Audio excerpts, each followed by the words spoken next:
reported today in The Verge. Netflix's new take on Dracula is here to suck the life out of vampire stories. There are two big problems that arise when you decide you're going to tell a story about Dracula. The first one is simple: he's the most famous vampire in all of fiction, perhaps the most widely known horror villain in the world. This makes surprising people difficult. The other is that everyone thinks they know what Dracula is about, so each take is battling against dozens of other ideas at any given moment that range from goofy cartoon characters to Hollywood legends. This generally means any Dracula portrayal should, at the very least, have a clear idea of what it wants to be, even if it isn't very different. Dracula, the new Netflix, BBC series from the creators of Sherlock, absolutely does not.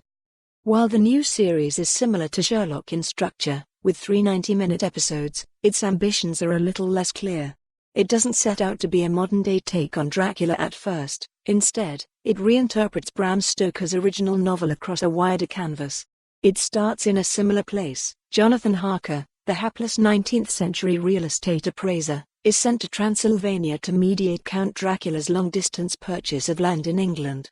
The Count purposely slows the deal down so that Harker is forced to stay and become his unwitting prey, and Dracula slowly becomes stronger as Harker wastes away.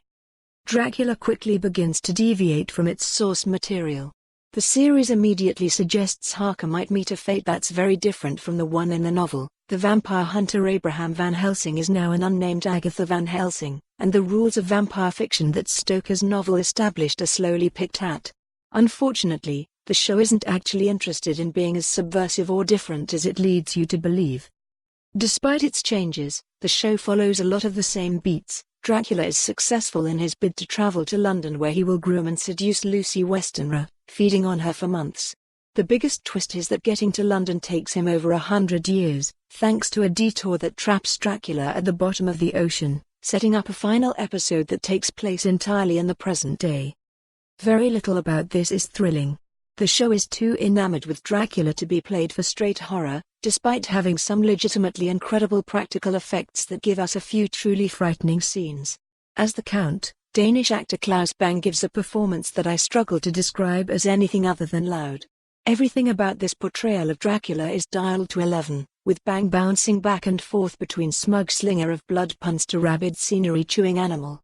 Every other actor in Dracula is performing for a different show entirely, but instead of being amusing, it's exhaust. For more on this story, visit the news article link.